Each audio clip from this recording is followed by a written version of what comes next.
gave any slides to him or if he Just do one. People roll their eyes when a vendor said, I have my PowerPoint.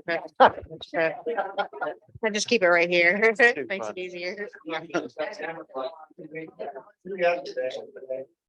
Hey, how are you? Good. Good to see you.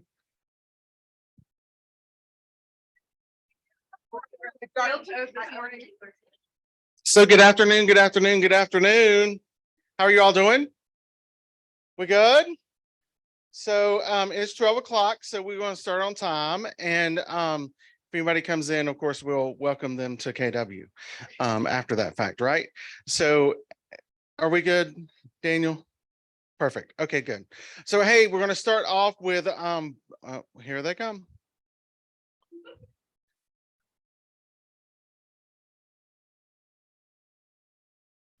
Welcome to KW. So hey, we'll go ahead and start with bucket fills, and I have a huge one to start. Where'd you go, Dimitri? Dimitri, Cindy and I helped plan the NCAA Thursday luncheon hangout afternoon thingy, and I want to thank you. You were a huge, immense help to me. And we went and got the decorations, and we were on ladders, and we were moving furniture and all that stuff, so the rest of us could have a good time. And I want you to know that I genuinely appreciate that. So thank you. Anybody else? Yes, he brought the tables back. Yes, thank you again, Miss Russell.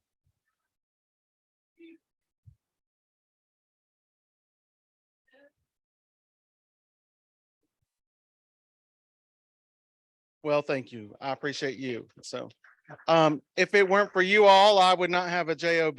So as a realtor, you wake up unemployed every day.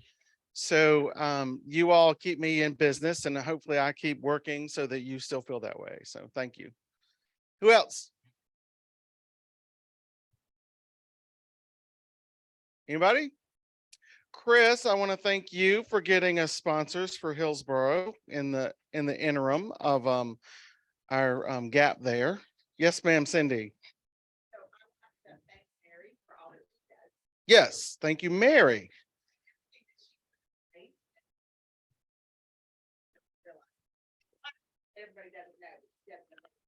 Perfect. Thank you, ma'am. We appreciate you. Anything else? Any more? I'd see some newbies that may not have been here before. Welcome. We're glad you're here. And I think I met you at Career Night a couple of times ago, right? So very welcome to have you here. Thanks for coming in. We're glad you're here. Anyone else? I also now want to start with 7 high fives. So let's change the energy and mix it up. 7 high fives around the room. 7 high fives. If you want to.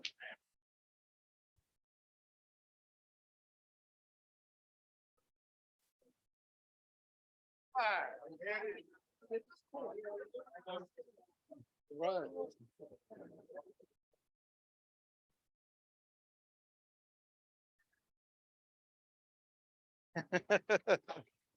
You doing all right, bud?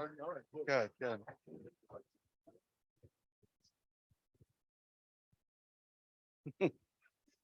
Don't knock her plate out of her hand.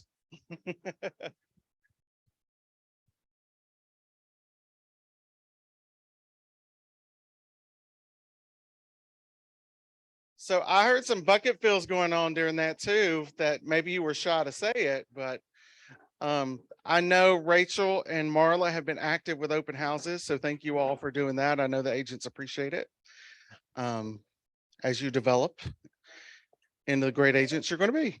What's up? Thank y'all. Appreciate it. Next up. Hey, so there's a little thing coming in April, and it only happens every so often. It's not always, it's just a little bitty thing. And it's like Ignite on crack. So if you enjoyed my time in Ignite with you all that just took it, I implore you to sign up for day 1 and the other 2 through 7 steps. And maybe this hasn't been explained completely to you so that you understand if you've not been a member before or joined Bold. And day one is free. So even if you're not doing 2 through 7, I want you to sign up for day one. So this room holds 80 and we've got some space. We've not run out, but for day one, sign up. And then if you like what you see, there's even more to come that's even better than day one. Invest in yourself for 2 through 7. So that he will prove to you day one how amazing the other 7 sessions will be, I assure you. So sign up for day one, and then it's going to be here. You don't have to even travel far. You ain't got to figure it out. You know the directions, all those fun things. It's right here. And we are joining with our sister group out of Greensboro. So I did hear, a birdie told me today on a friendly conversation call I had this morning that we have more registered than Greensboro. So we would like to continue that trend. So I don't want Greensboro out maneuvering by number our home base, right? It's like a going away, it's like a home and away game for the sports. This is the home game. So we want you to show out and turn up, okay? It is worth every moment of your time. I will tell you, between Ignite and Bold, put me on the path to be successful. Those are 2 things that why after 9 years I'm still a realtor.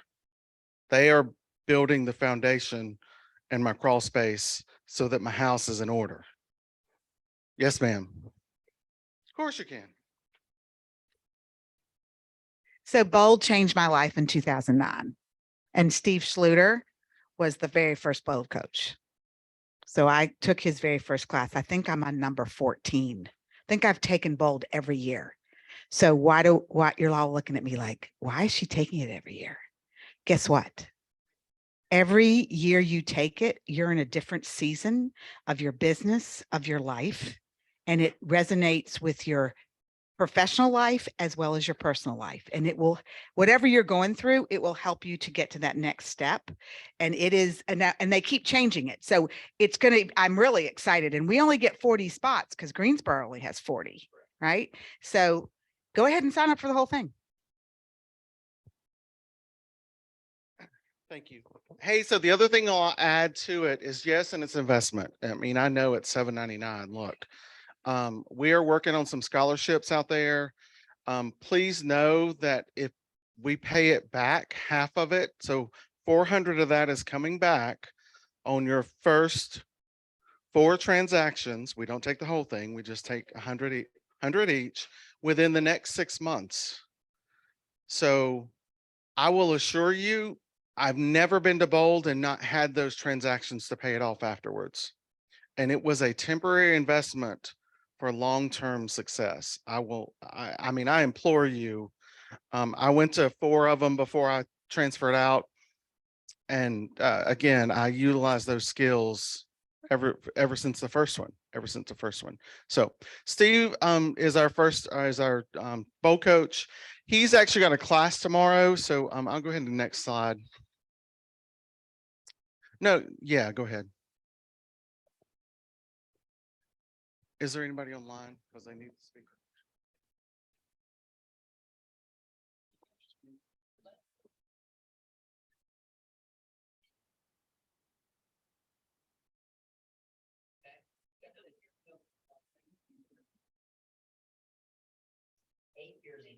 I walked in 8 years ago. So share with everybody, what was Carrie Ann's heart that day in the Bold room as you walked in? What was Carrie Ann's mindset that day? Like, just who was Carrie Ann as you walked in that day? Like 250 grand in debt, negative net worth, and trying to figure out how to do it. I knew I could do something, but I needed guidance. That's right. That's right. So I want you to hear that.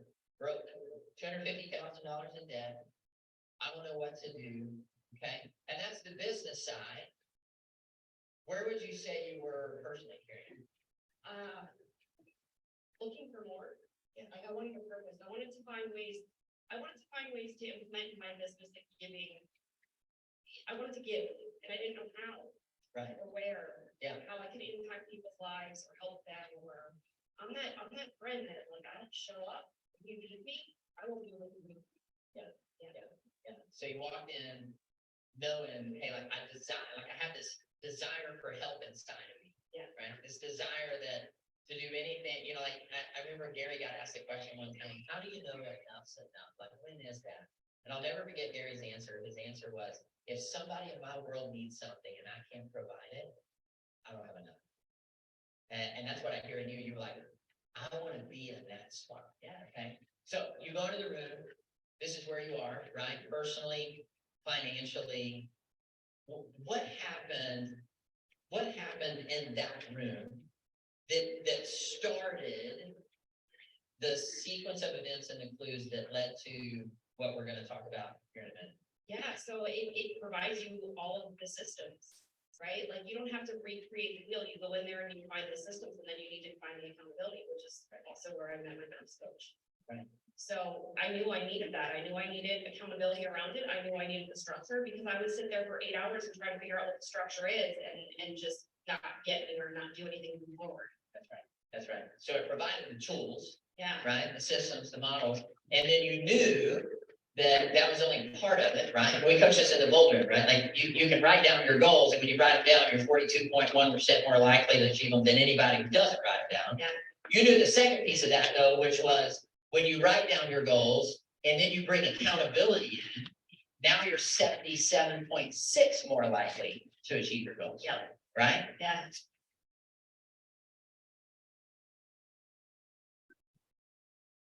So a couple of things for that. You look, like Cindy said, we're all in different seasons of our lives at any different moment. I was different from when I started here back on 11/11. I'm different today than I was on 11/11. I'm not the same person when you guys first met me. Slightly things about me have changed, whether it's my schedule, whether it's my time frame, my calendar, all those things have changed. So if I took Bold today would be different than if I took Bold on 11/11, right? You agree? It is about relationships. It is about your personal financing. You will laugh, you will cry, you will have success, you will be celebrated. It is, again, I just can't express to you how life-changing it is. So step one is on the left. And again, that's free. So that barcode, sign up, step one's free. We can have 80 spots. Step 2 through 7 is on the right and it's purple. That one is what is the fee for it. So again, we implore you guys to go ahead and get signed up so we don't miss any of our spots that we have available this time. So go right ahead. Tomorrow, Steve has actually offered us, and we took him up on it, a class on getting the buyers off the fence right now. Are you seeing that? Do you have that? Are you seeing buyers like being non-committal at the moment? So he's going to spend an hour with us tomorrow via Zoom. And this is how you register. So we need folks registered. So you get the welcome to KW. So sign up for this tomorrow. Steve will join us via Zoom, and he will help us with those conversations and getting those folks off of the fence at the moment. Because I experienced that. I've got somebody I've been working with for some time. And what's the 3 things going on right now, right? Inventory, interest rates, folks that are in their homes now don't want to sell because they're going to have a higher interest rate on their loan, so they're staying put, which is feeding into the inventory issue, right? Do you agree? I'll throw a 4th one in there that's my own concept, and you folks have heard this. It's home health care. If you think about how expensive it is for someone to go to a facility 24/7 versus a traveling med tech or a traveling nurse, think about how that business has exploded in the last 7 to 10 years, right? Are those houses hitting the market? No, because it's cheaper for one person to travel than it is for one person travel to 7 houses versus 7 people 24/7 round the clock care. So those houses that can be flipped or starter houses aren't there. So part of the insurance industry has dictated part of our inventory issue as well. So sign up tomorrow, free class, don't cost you a dime, but your time and gain knowledge and get some folks off the fence. Oh, this is fun. I love this one and I have to give Diane credit, Diane Suit. She said, you know what, Jason, if all the PBs meet with Jason, it's PB&J. So we are having PB&J. So I stole that. So I'm giving Diane credit for it. And we had our first meeting this last week and we kind of wrote down some things we're looking for and warning from class and that kind of thing.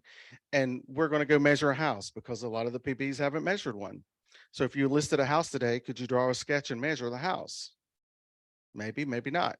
Some of you that are not a PB don't know how to measure a house correctly. So I would suggest if you're not a PB, join me that day. So the times that there's a Zoom available that we can do that, we'll offer it.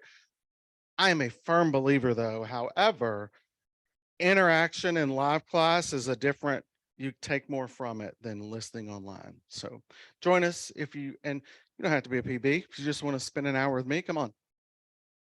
I'd love to have you. So, hey, another head count thing. We're always counting heads, right? This is for the annual awards banquet that the culture committee is putting together to celebrate you guys. And whether you're receiving an award or not, we want you to join us. It's a free lunch over at the Alamance Country Club on March 30th. Buffet starts around 11:30, 11:45-ish, and program starting at noon. And we scheduled to leave by 2. It probably won't take that long. But again, we need a head count because why? Food ain't cheap. So we don't want to not have food enough for everyone. And we also don't want to overpay for food at the price per head it is. So I have to turn a number into those folks that says this many people, this many plates, cook this much. And I need that via this. So I need you to sign up, please, so that we have an accurate head count for the awards on the 30th. Hey, we don't do this alone. We have partners all across, we talk about teams. You have a team, you have a BIC, you have an MCA, you have a tech person. You also have folks in the industry that we can't do what we do without them. So next up is America's Preferred Warranty, and I'm going to turn it over to Elizabeth. She knows a lot more than I do about it. Well, we'll work on that. Hi, I'm Elizabeth with America's Preferred Home Warranty. Some of you may have met Trevor Kaled back in the day. I'm Trevor now. I'm shorter and funnier. So yeah, I do work realtor hours, morning, noon, night, weekend, holiday, and vacation. I was raised by a realtor, so I understand your world is fast paced and you need answers yesterday. So 99% of the time I will answer the phone when you call, unless I'm singing and dancing and something like this. So anybody here familiar with America's Preferred? Anybody here used America's Preferred? Okay. We're all familiar with warranties. There's 12 in the North Carolina region, and most of them start with the word America. We do that to mess with you. So you're welcome. America's Preferred. Now all our purpose is with all warranties is to throw money at your problems. So I can't say anything bad about a single one of us. America's Preferred, however, gives you the ability. Now I took Bold collectively sponsoring probably 7 times, but I took it from beginning to end in 2020 virtual. So it changed my world, being in the business where I shake hands and kiss babies all day. How am I going to work from a desk and maintain when people out of sight, out of mind will kill you real quick, right? So I would back taking Bold as well. It'll definitely change your business or enhance it if nothing else. So in Bold, most all classes talk about staying in touch with your past clients, your sphere, right? Want to call them at least once a quarter, maybe 7 times a year, more if you can. So America's Preferred gives you, your homeowners, the ability to choose their own contractor. They can pick anybody they want to make the repairs. All they need to do is call us and let us know that the water heater has an attitude. We'll tell them to call anybody they want to come out and fix it. If they If they don't already have the parts on the truck, they can go to the store and get them. So we want to make fast, reliable service. Somebody who's going to get to the root of the problem the first day, not spray perfume on it and say, call me if again, if it happens in 2 weeks, right? We want to have somebody who has a head on their shoulders, not going to upgrade them on something that they don't need. If you have a client who's moved here from out of town, and this is what I was saying about Bold, if you have somebody who's moved here from out of town and doesn't know a contractor, you have the ability as a realtor to say, look, if you don't have people, call me. I got people. And then once you've moved on to your next client, 11 months down the road, you have past clients reaching back to you for the name of a contractor. You're able to say, yeah, here's my guy. By the way, if you know anybody who's looking to buy or sell a house. So we want to give you that that ability to be able to provide that additional service to them. Now, if they never called you and they don't know the name of a contractor, we've been in business for 23 years. We have 23 years worth of contractors that have used us before. People, we've kept the name of everybody who's ever come through our fingers so we can give them the name of 2 or 3 contractors within their zip code. If they would like a referral, we're more than happy to give that out, but mostly we want to give you the ability to be that referral service if you'd like to be that. America's Preferred, we do have seller's coverage during the listing period. We cover your seller during the listing.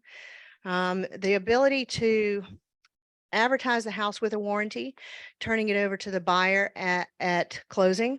You're advertising the listing saying that whoever buys this house is going to have a year's coverage once they move into the house. It gives the buyer the peace of mind that maybe it wasn't working or everything's working today. We don't know about tomorrow. If you have, well, I have Android. I'm Android, and a lot of Apples growl at me when I say that. I'm Android. So if you ask Team Samsung, if you ask Google today, 64% of Americans are living paycheck to paycheck. I did the experiment the other day, and you're welcome to ask Siri. Siri said 78% of Americans are living paycheck to paycheck. So pretty good chance the person across the table from you is having to decide, do they pay for a water heater this month or do they buy daycare or groceries, right? That's a tough decision. We want to give them the ability to have help paying for those unexpected repairs, helping your buyers have that additional coverage to ease the way. I mean, you, the realtor, just spent all their money on a house and you're going to get the blame for it. So having that extra peace of mind. The seller giving them that peace of mind, though, helps enhance their property. We're covering the seller during listing. We're covering the seller during the inspections when the buyer finds an issue. We're covering the seller during due diligence when buyer asks you to repair something that's not broken. That's silly. The water heater's old. We want you to replace it. And the seller's like, well, it's not broken. Here's a warranty in case that does happen. Right. So it helps you with those negotiations there. We'll take it a step further, though. We're going to cover your seller for 2 more years after the closing. If there's a legal dispute where the buyer gets upset and tries to sue your seller, we're going to pay $1,000 legal coverage for that seller. Okay. We want to make sure that we're protecting that seller past the investment, past the sale, rather. Okay. So our biggest thing with America's Preferred is just offer the warranty. You know, the saying, if you don't ask, the answer is no. Just ask your clients if they want a warranty. Hey, seller, this is a great thing. It's going to help you sell your house faster, sell your house for more money. Sound good to you? And if they want it, fantastic. I'll show you how to go online to set it up. If they don't want it, turn to the inside front page of the brochure. This is my PowerPoint presentation. If you'll all turn to the inside page of the brochure, you will see a waiver in the bottom left-hand corner, probably right under your thumb. The waiver line says we hold the agent and the agency harmless in the case of a significant mechanical failure. Okay. So if you offer the warranty to them and they don't want it, that one line, we hold the agent and the agency harmless in the case of a significant mechanical failure, is like a silent shrug. Like I say, my mom was a realtor for 30 years. She's not dead. She moved to the beach. She retired. That's where realtors go. So she had those clients that she was spent mentally, physically, emotionally, financially spent, never wanted to see that person again. And that's whose water heater breaks and calls her 2 weeks later to find out what she's going to do about it. So she was either able to say, we negotiated that warranty for you. Did you call them? Or she was able to say, hey, remember that warranty we talked about? Yes, here's the name of a plumber. Good luck. She could do that. Most realtors say, I'm sorry that happened. How can I help you? But having that signature is your due diligence to protect you should anything happen after the closing. But we're going to take it again a step further. And that if it becomes a legal dispute where the buyer tries to take you to court or Keller Williams to court, we will pay $3,750, $3,750 of your $5,000 financial responsibility in an E&O claim. Okay, we don't put it in our brochure because we don't want people to think it's cool to sue our realtors. You're welcome. So just offer it. If they want it, great. If they don't, fine. Get a signature, keep it in a safe place. Dotloop, DocuSign, Zip forms, wherever you DocuSign, wherever you put it, keep it. If something happens, we get the legal schmigel from the attorney, we get the signature page from you, and we will reimburse $3,750 of your $5,000 responsibility. Okay. Again, I'm always available to you for any questions. And my biggest thing is if there's ever an issue where you see that a claim has gone left or right of normal, your homeowner is not exactly excited, please call me immediately. Please call me immediately because I'm not in the business of making you look bad. Okay. The only favor I ask is that you call me. Don't give your homeowner my phone number because it makes me the hero. I'm not the hero here. I'm just the wizard behind the curtain. So if you call me or text me or email me dishwasher at 123 Main Street, I'll look into it, make the situation better. I'll call you, let you know so you can take full credit with your homeowner and let them know what you did to help their dishwasher. Okay. I'm here to make you look good. My best way to reach me is phone call because I'm usually behind a steering wheel. Second is text. Third is email. Okay. So if you call me and then email me, even better. All right. Any questions? Perfect. Thank you.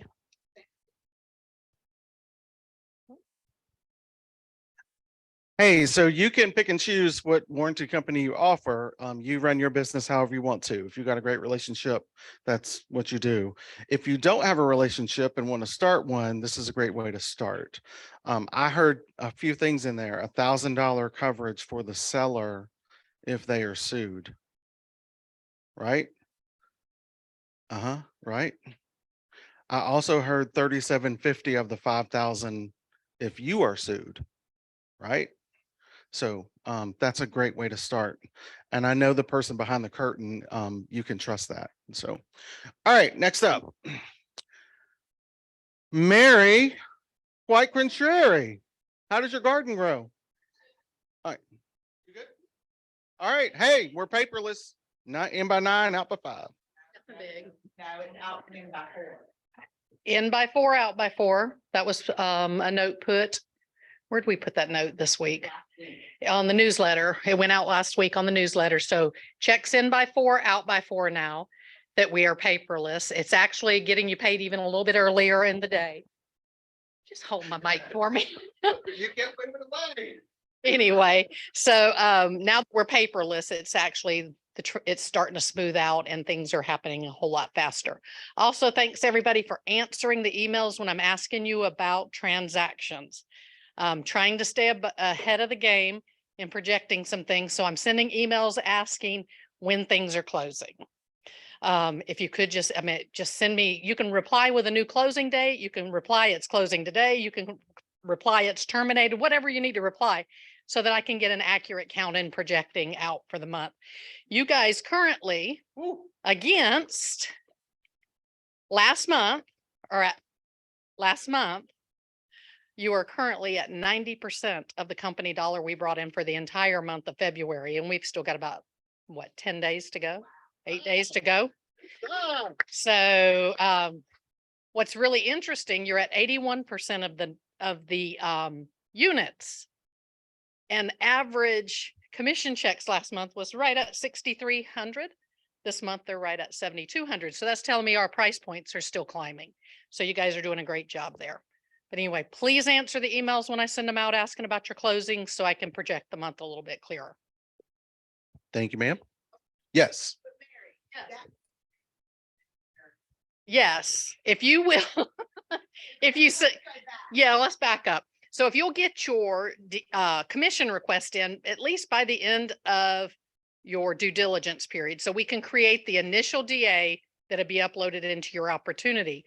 That lets me know that something's coming. That's how I know and how I can project clearer. But we need those to come in. And then we are uploading a final DA in all your opportunities for you to compare it against whenever you're actually getting paid. So you're getting two DAs, an initial and a final. The final is the one your check's written on.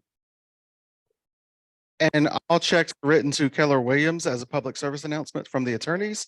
They are not written to individual agents.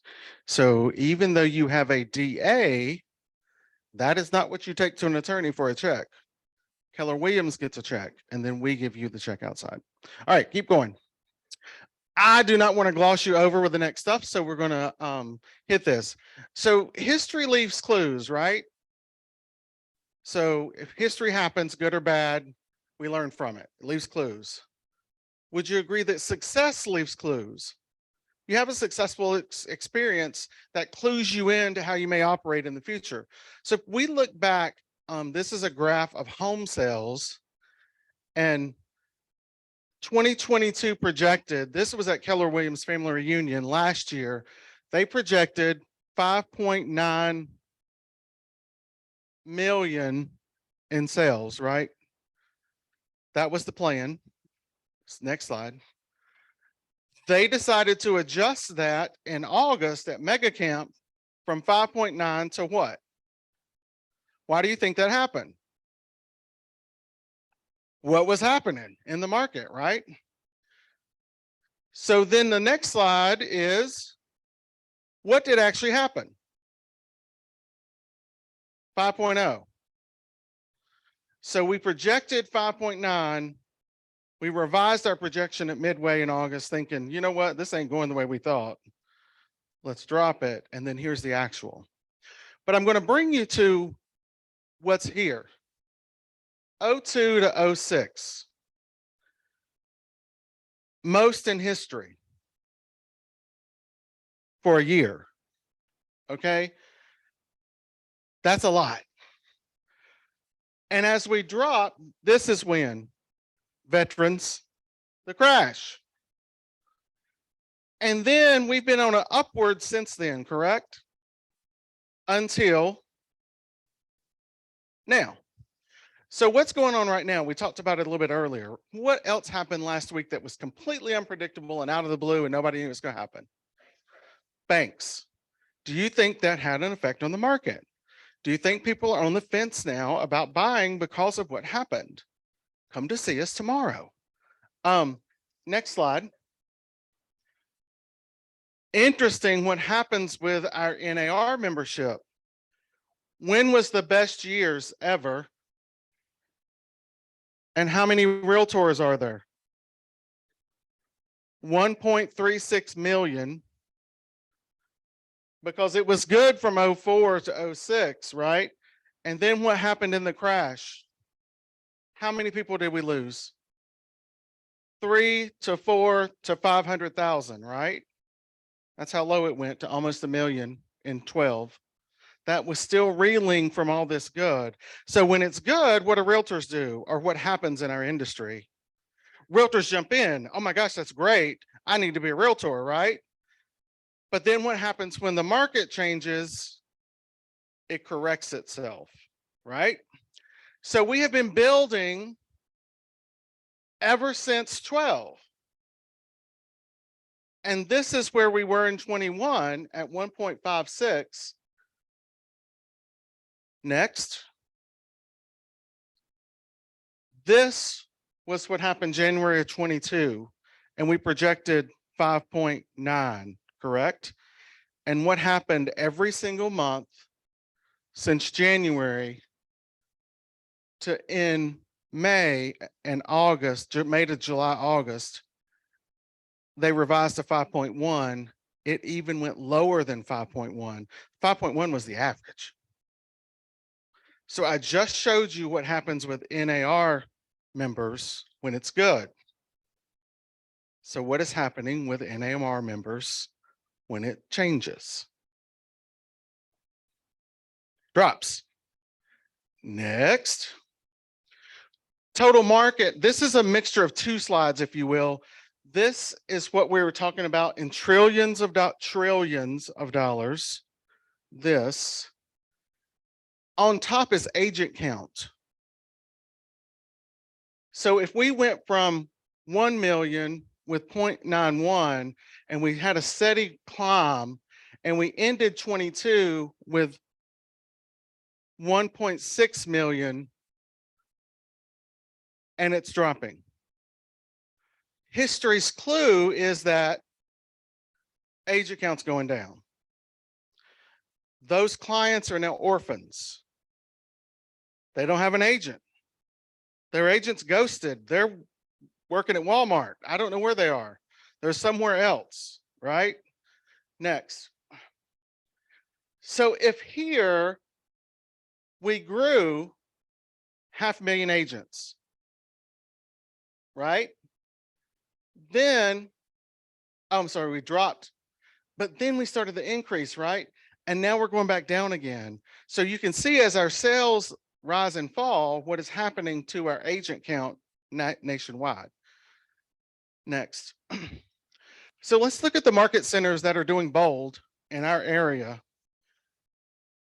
Mooresville, outside Charlotte. What is this number? -36. So Mary just told you our numbers. Are we -36? Okay. Next. Greensboro, where I live. What is that? -28. Do you think that is in statistical range and run with what's happening in the market nationwide? It's about a 30% drop, right? Burlington. Why is that?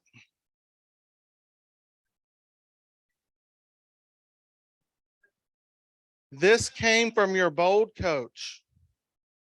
This came from your bold coach today. His question was, Jason, what is happening in Burlington?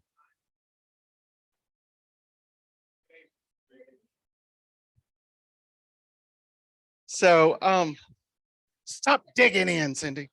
So home sold, we are only down 3% over last year, down 3.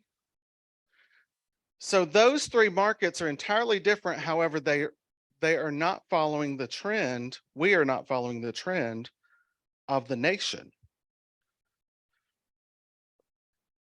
Getting people off of the fence tomorrow and taking bold will set you up to keep this trend alive and not doing the 30 stuff that we see in the other markets, right? Next. The best podcast they found that explains what's going on in the banking industry right now. This is something you could scan and send to your clients. Do you think clients have questions about what's happening right now? Do you know what's happening right now? Do you understand it?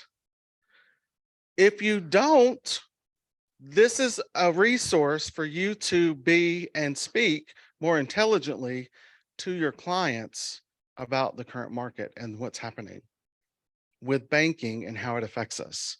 Great. This is a podcast. It's a great podcast. So I watched it. I did it this morning after our meeting. Okay. This video is a video of, this is Andy's portion, and Andy's in Texas this week with Team Leader Camp. And this is Gary Keller and Jay Papasan. And this is a podcast of them speaking about Charge the Storm. And it's giving you clue. We talked about success leaving clues. We talked about failure leaving clues and history leaving clues.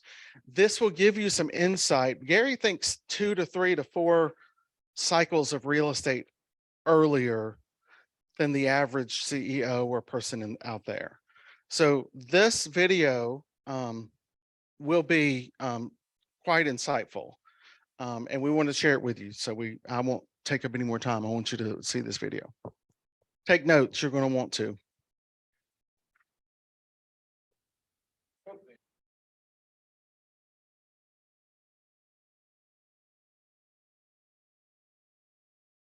I need to move it closer.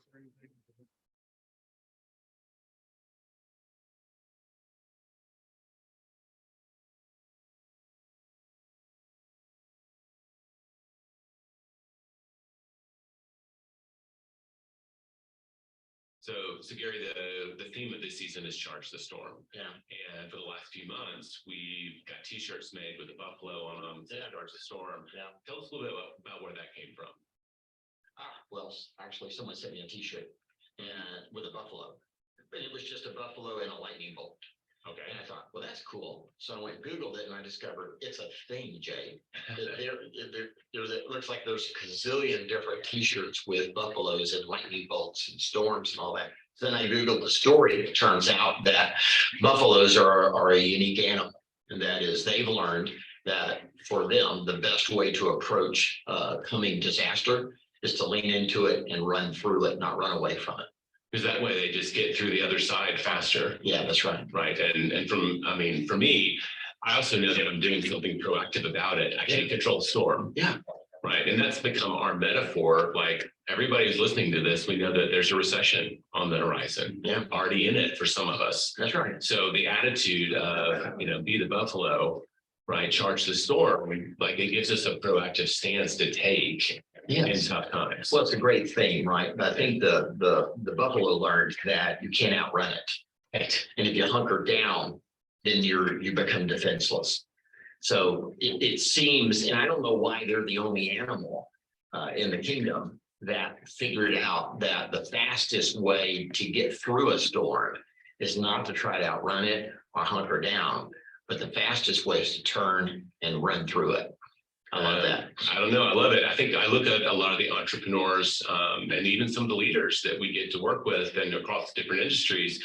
I think a lot of them are putting on their bear suit right now. Yeah, that's right. Right. They Well, that's want natural. to go into a cave and hibernate and just wake up on the other side. That's natural. Yeah. Isn't it? I think it's natural. Yeah. Let's wait it out. It's what we wish for, but that's not what a CEO gets to do, is it? No, your best thinking would not be to do that. That's right. All right. So let's talk a little bit about like the mindset we need to adopt, Gary. I mean, we documented it the last time we did a masterminds. I think you've been a leader, leading a company through like 5 different recessions. Yeah, that's right. Going back to 79, which was just horrendous. Oh, but it's fascinating because I started my career in just a horrific recession, Jay. And so my whole mindset, the way that I've looked at the world since I was 21 years old, is through the lens of the storm. I thought the storm was normal.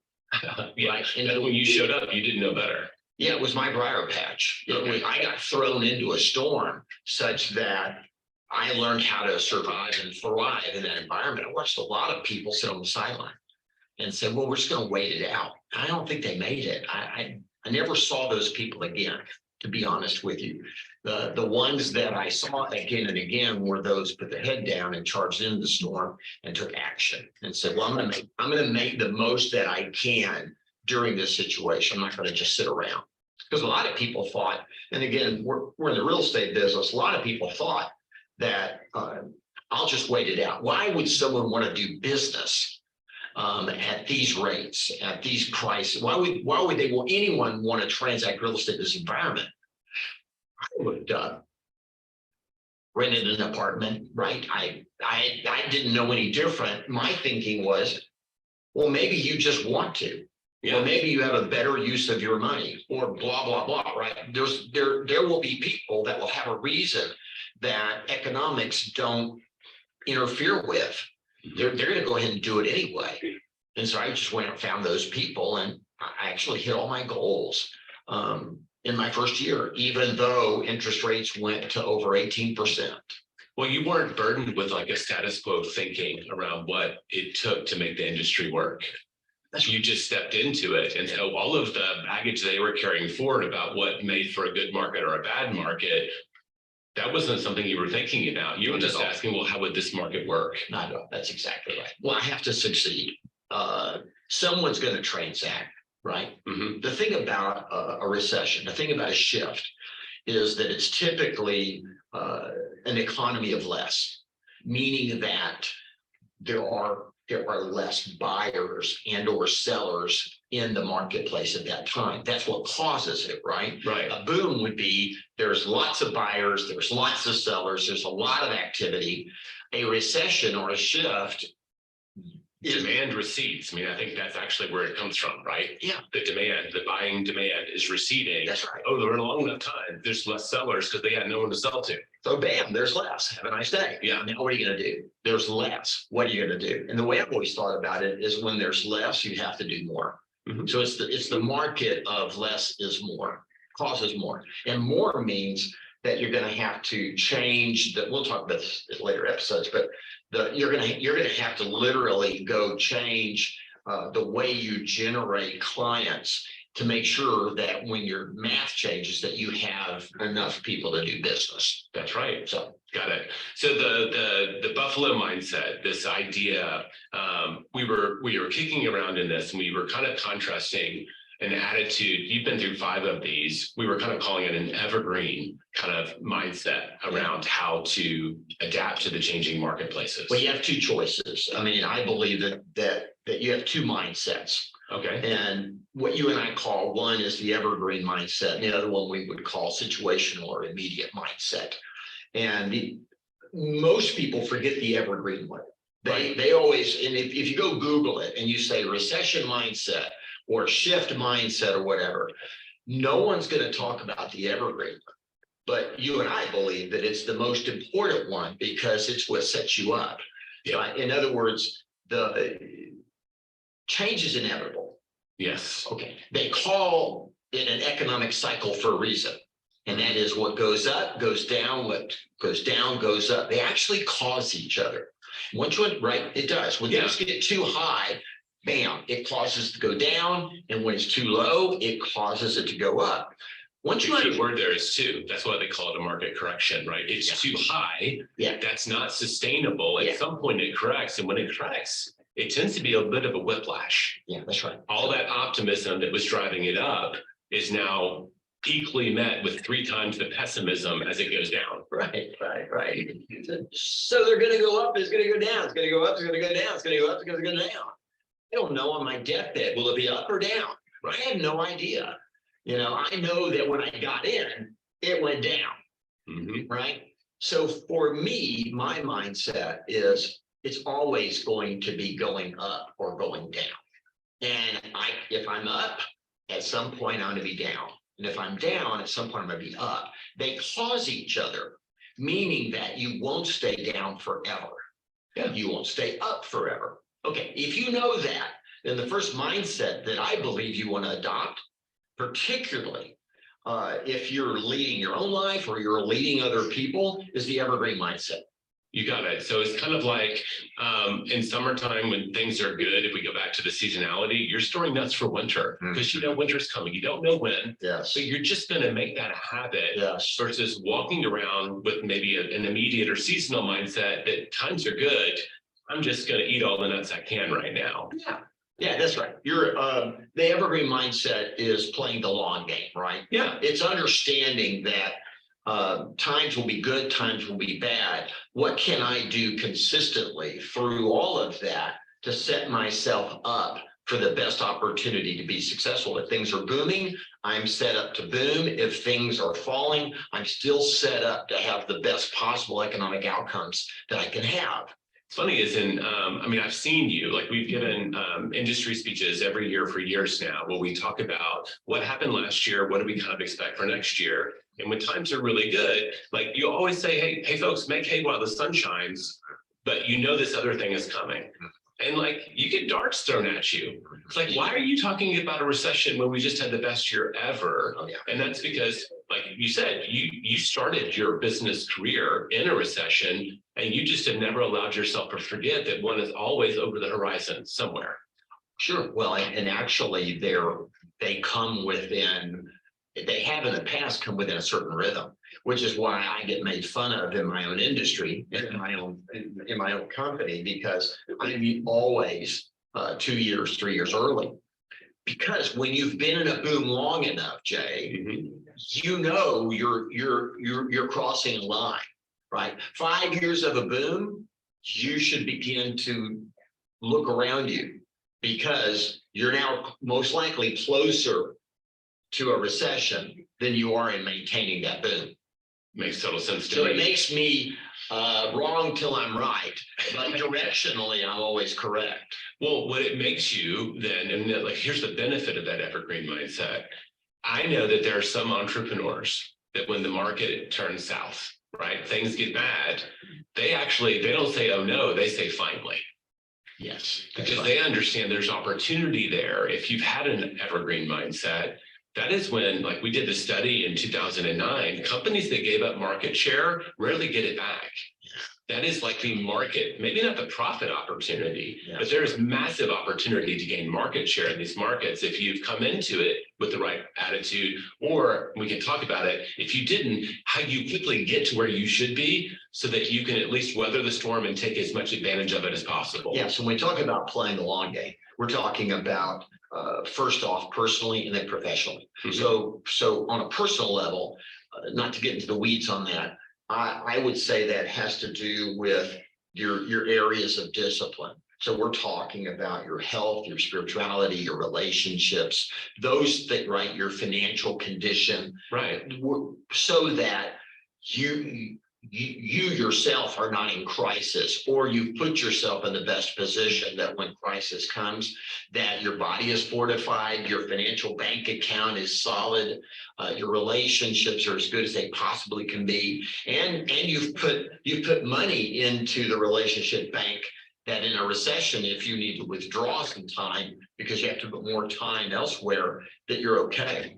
Well, I mean, I don't think that's a sidetrack at all. I actually want to go deeper in it. Like we define, like you look at wealth in the dictionary and it's an abundance of something, right? Yeah. And we almost always talk about wealth, about finances. Yeah. Right? If you come into this and you have a abundance in wealth and finances, then you've got reserves that could help you through this. There you go. But like, do you have a wealth in relationships? Do you have a wealth in your time? Those are other areas that we don't equate wealth to.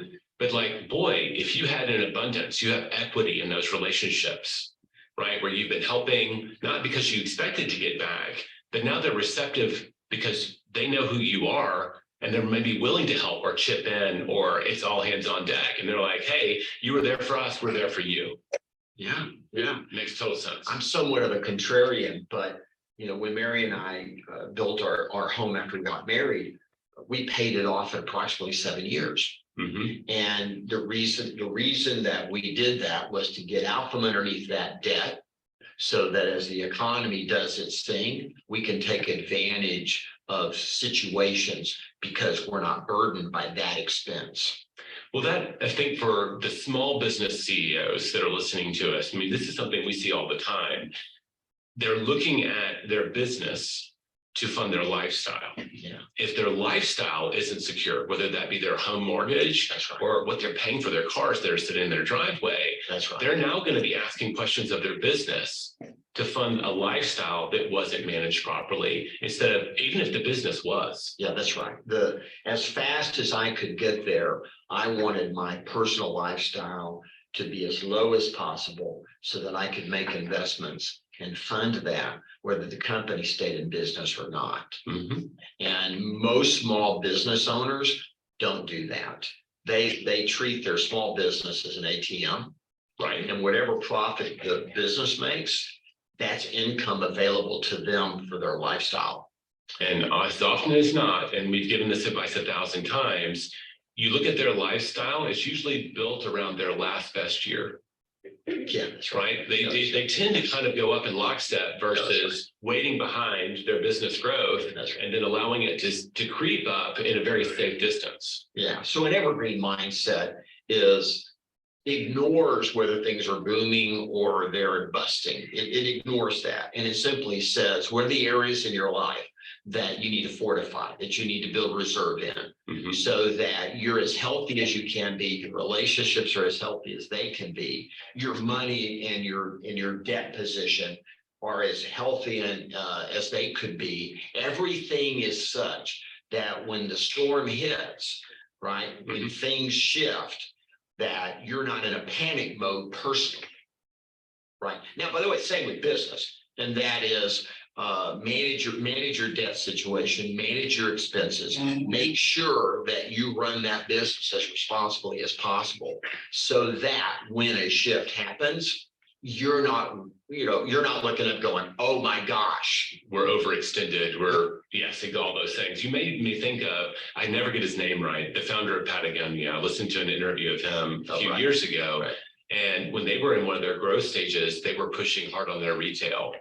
And they got way overextended in the market shift. And they were literally at a moment in time where they could have gone out of business. And it happens. It happens to good people too, smart people. But like to play on the evergreen attitude, what he said is they made a decision at that point that they would never make decisions that were on less than a 500-year horizon. And that sounds like hyperbole, like who in the hell thinks about 500 years? But he's trying to say, look, it's got to be market independent. What is the long view that we should always be adhering to? Because we can get out of the ups and downs of this quarter or that quarter, but we're playing to win over the long haul. Yeah, that's exactly right. Yeah. So then you have the other mindset, which is you and I would call that either the immediate mindset or situational mindset. Right. So number one, you show up to tough times with an evergreen mindset, which means that you personally, your business are both in the best place that they could be in. Mhm. Right. So you're in the best position possible to weather something. That's The right. whole reason why you evergreen. You got it. Yeah. So let's talk about that immediate and situational mindset. And in my mind, there are fundamentally 6 things that I think about. Okay, let's unpack that. Where do we start? Yeah, number one, be positive. And I know that sounds trite, but in a recession, don't have a recession mindset. Like risk everywhere. There's no reward for me. It can go really negative really fast. That's right. A recession mindset's when you only see risk, you don't see reward. So number one, be positive / see possibility, because it's always there. Hmm. It's always there, right? So this essentially have the mindset that you're going to make the recession work for you. Well, I love the see possibilities angle on that. It leads us where we're going to, because if I'm looking for, well, what are the possibilities of this environment? That's innately a positive way of framing what you're looking at, because you're looking for the opportunity in maybe a bad time, not focused on just the bad time themselves. So that leads you to number 2, Right. which is continually play offense. Okay. And this isn't a sports metaphor. Right. Where Right. defense wins championships. This is play offense, right? We got to put score on the board. That's exactly, you gotta score, that's right. So understand that your mindset is not Pollyanna positive, but what you understand is that people survive shifts. Mhm. Some don't, a lot don't, but a lot do. And you immediately, you have a mindset that says, I'm positive, we're going to survive and we're going to set ourselves up in this situation to thrive. I see the possibilities. I know they're out there. Number 2, absolutely play offense. So is another way of saying that just be like you're being proactive? I mean, like you see the possibilities. So you have this positive mindset. The offense, like it doesn't like you're just looking for the angle of, are you trying to grow? Yes. Okay. All right. So it is Yes. offense, not just Yeah. being proactive. Yeah. Another way to say that would be growth mindset. Okay. Yeah. So when and I believe you always play offense, but what happens in a recession is people immediately think defensively, Right. right? They I'm go going to straight to hunker down. expense management. They start cutting everything. But that's all in order to be able to play better offense. Right. It's not to hunker down. I don't throw these things out. I don't cut these things off.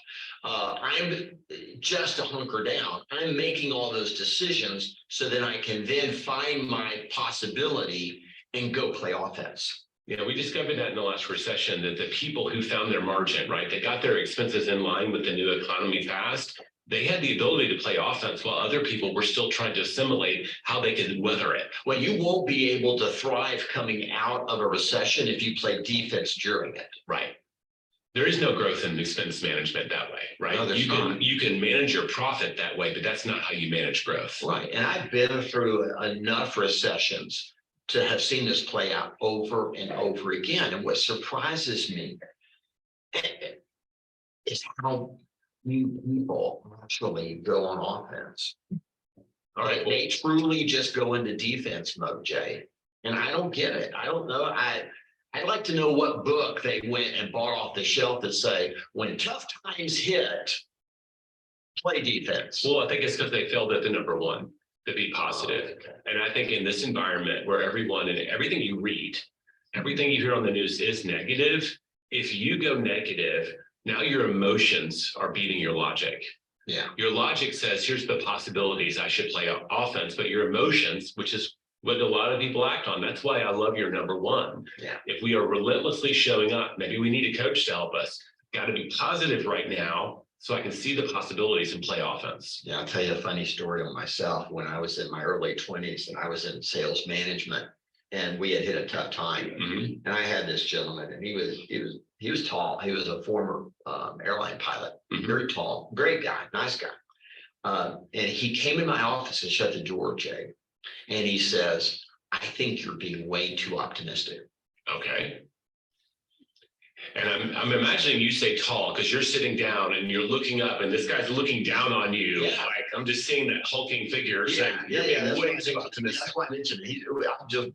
He was an imposing figure. And he goes, I think you're being way too optimistic. You're being way too positive. Uh-huh.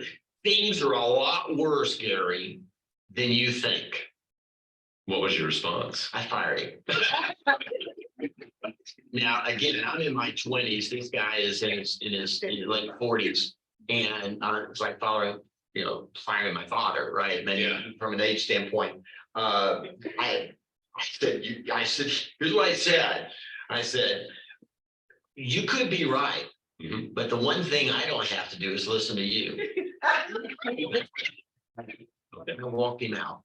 Well, is that a lesson then? And you're telling it on yourself, but like in terms of the culture of your people, like we can't allow people that are trying to take everybody down to stick around, Yeah. right? You've got to build that trust into yourself. You've got to lead the way and get everybody seeing the possibilities. Don't go to the bar or the restaurant or wherever, the swimming pool or whatever, and sit around and talk about how hard things are.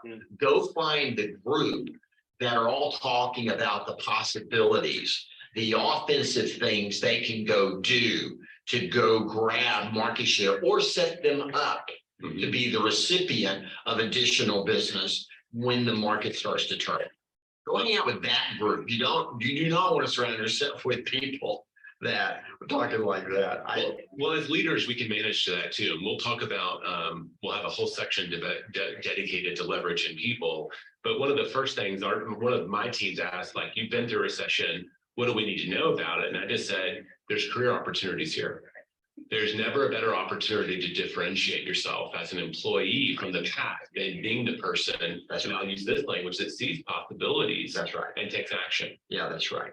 I think that when you play offense, the number one thing that you have to do is go research and see who's doing something unique Mhm.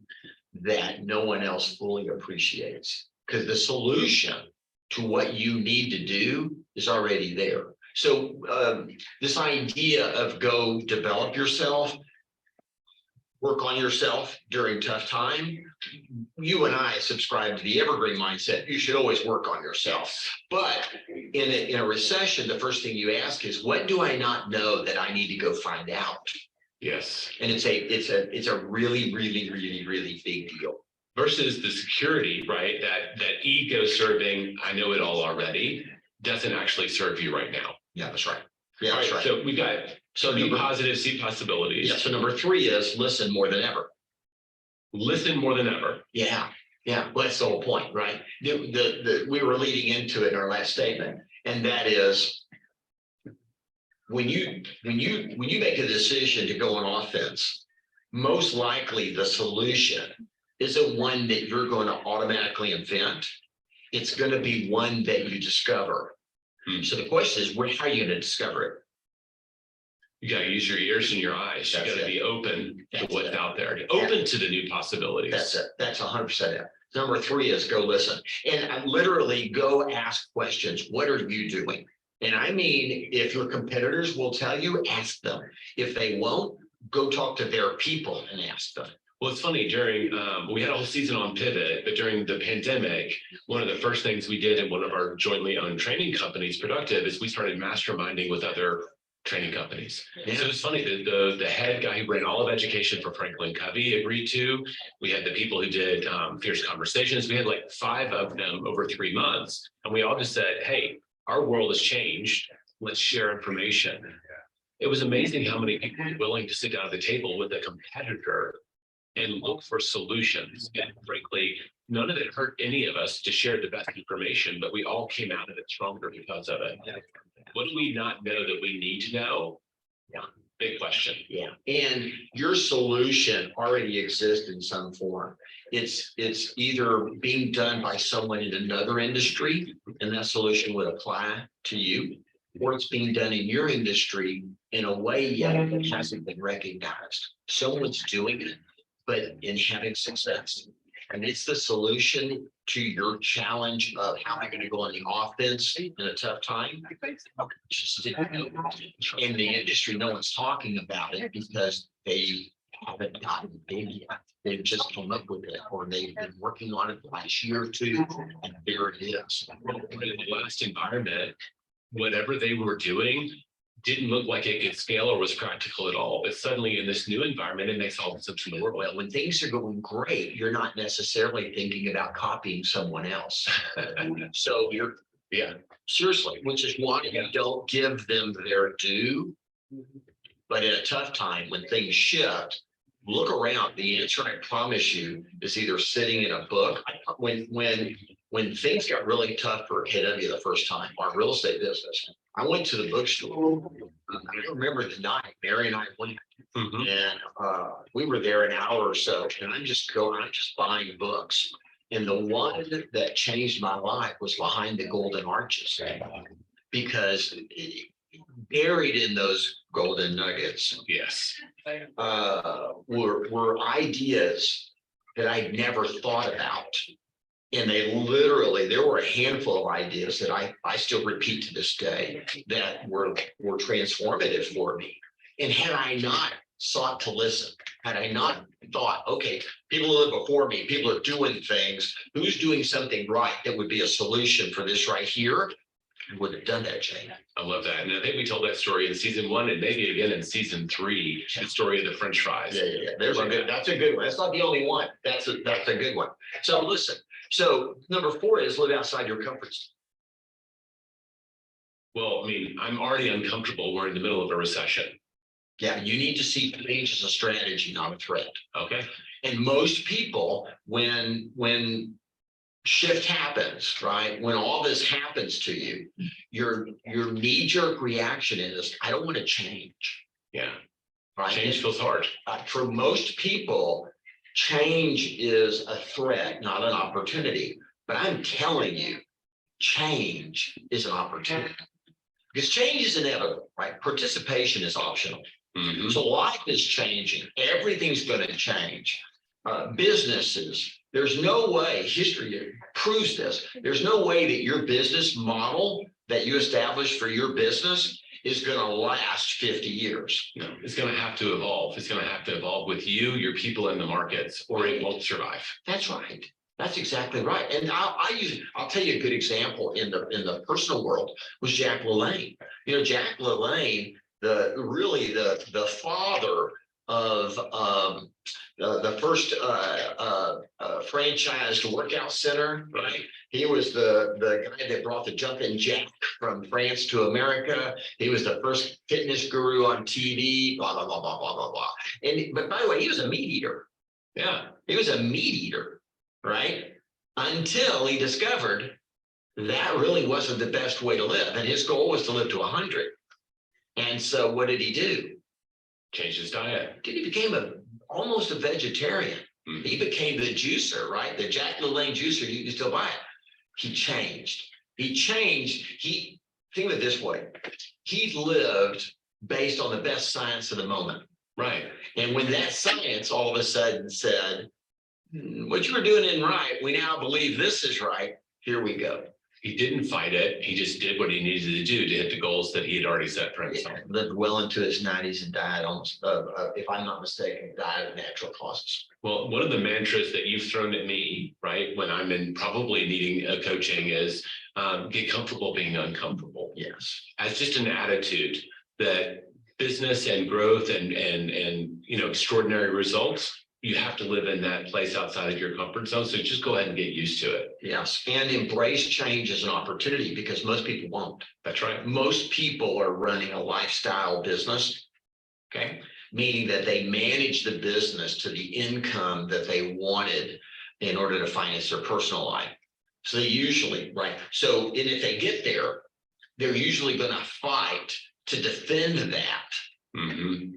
instead of recognize that change is coming anyway. And you can either be on the forefront and lead it, or you can be forced to do it on the back end and trying to survive, which is usually too late. Right. Much better to be on the front end of that. So we've Yeah. got, I'm just going to recap for people to keep in track. We've got be positive or see possibilities, play offense all the time, listen more than ever, live outside your comfort zone. What's number 5? Yeah, focus on what you can control. Okay, we've heard that before, but man, why can't we hear it and actually live it? We don't have to discuss this very much because it's just that.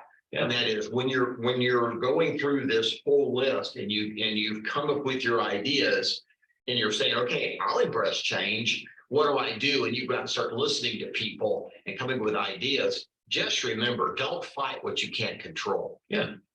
One of the ways that I've seen that manifest, this is my association, people will come in and say, Gary, man, the market's dropped by 30%. And the implication is that they're not going to do well. And the question you've asked them is, well, are there still enough transactions happening in the market for you to hit your goals? And the answer always yes. And the answer is yes. Yeah, And that's something you can control. Can't control that the market's down 30%, but I don't need 100% of the market to hit my goals. Yeah, I would say that most of my humbling business experiences, Jay, has been when I tried to do things and I couldn't control. Right.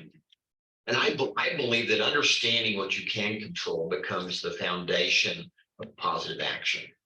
You know, I can't do that. I can't control that, right? But I can control this. I can make, right? And I can start my fire with what I can control. So we can just start our day with a serenity prayer, right? For wisdom to make sure that we're recognizing what we can and can't control. Amen. And the last one is learn to live with certainty in uncertain times. Okay, unpack that one for me. Like, Sure. how do we find our certainty when everything feels like it's moving on us? Well, understand that we live in 3 time zones: the past, present, and the future. Got it. Well, the past is certain. It's already happened. The immediate is certain. The situation you're in is certain. Okay. The only thing that is ever uncertain is actually the future. Okay. So then we ask that question: how do we live with certainty? And basically, how do we live with calmness in the face of constantly changing future? Right. Okay. And I believe there's 3 things. I think there are 3 things that you can be certain about, no matter whether times are uncertain. Okay. Okay. And I think number 1 is who you are. I think you can be very certain about who you are. When you know what you stand for and what you don't stand for, it becomes an attractor to other people. Well, to be honest, this is something that I waited until my 40s to really work out, Gary. I think I knew it, but I didn't define it and put it on paper until later. So there's probably an opportunity for the CEOs listening to this that they have an idea of who they are, but they could probably put a little thought into it and really get clarity about who they are so that they could actually express it and know when they're living it. Yeah. I would say that most people subconsciously know who they are. Yes. They have. Well, our past will show us who we are. Yeah. The choices we've made that we've loved and those that we've regretted, right? Yeah. But you bring up a great point. Being able to articulate who you are, knowing what you stand for. Yes. Just write it down. I stand for this. I don't stand for that. I'm this, I'm not that. Brings a lot of clarity, but again, it sets the stage. I believe it sets the stage for number two. Okay. When you know who you are, it's easier to know what you want, Mhm. right? So it starts with who are you? And then number two, and you can be certain about who you are. But number two, you can always be certain about what it is you want. And by the way, when you know what you want, it brings purpose to your life. It brings power to your life. You know who you are and you know what you want. And if you think again, no one succeeds alone, no one fails alone. Mhm. So when you think about, I'm going to try to live my best life in an uncertain time, right? How are you going to do that? You won't do it alone. Right. So knowing who you are and knowing what you want becomes the foundation for attracting like-minded people that want to associate with you and live their best life in an uncertain time. What they're saying is, I recognize who you are because that's a lot like me. And I recognize what you want because that's where I want to go to. So let's do it together. Yeah. Remember, the moment that you're in is always certain. Mhm. What's uncertain is about what's going to happen next. Well, what's going to happen next is often based on what you do in that moment. Well, it's yes, the action, that's right. And the actions you take are based on probability, Mhm. meaning that you study actions and you run outcome scenarios. And then you say, I'm going to choose that one because it gives me the best probability. I'll go back to Jack LaLanne. He quit eating one way and ate another way for the rest of his life because the research said he had a better probability Of living to 100, which was his goal. that's right. Of living longer and living healthy up until the end, if he did that. So the future is always based on you betting on probabilities, by the way, because everything is uncertain. The future is uncertain. You think there's a sure bet in the future? No, there's not. No. No, that's exactly right. Yeah. So the last thing you can be certain about, right? Who are you? What do you want? What are you willing to do? Okay. So you can wake up every day of your life as an individual, as a business owner, and you can be certain about who you are. You can be certain about who your company is. You can be certain about what you want, and you can be certain about what the company wants. By the way, you can be certain about what you're willing to do, and you can be certain about what the company is willing to do. One of the things that you've impressed me with when you talk about what you're willing to do is you have to always factor in the people who are with you and the people who depend on you as a business owner. When you factor what you're willing to do, it's not just always personal when you're the CEO, is it? No. No. No. So great. Well, let's end this one on a great analogy, right? We're charging the storm. Got it. Yeah. So the movie Forrest Gump. Oh, yeah. So Forrest Gump, the scene in Forrest Gump, and Forrest and Bubba are out in their boat and a storm hits. Their shrimping boat. Their shrimping boat. And it just, they barely survive, and it really thrashes the boat horribly, right? Yes. And when all of a sudden they wake up after the storm and they're going, oh my gosh, our boat is really messed up. But we're alive and the boat's still here. Right. They go back to the harbor where they discover All the other boats have been wrecked by the storm because they were tied up to the docks. yes, yes, yes. Their opportunity was because they were out in the storm. It created the opportunity for the success that they later had. Which brings us back to the buffalo, right? We're not going to go into hibernation here, folks. We're going to lean into the storm. We'll get through it faster. And that's actually where all the opportunity is too. That's right. Charge the storm. Hey, did you enjoy that content? You should really check out some of I tell you what, it's different hearing it and watching it than listening to it on a podcast. That was pretty amazing. Thank you. We're gonna do it upstairs. Jason had to run away. He had 1 o'clock. Any questions? Anything? Cool. Thank you, everybody.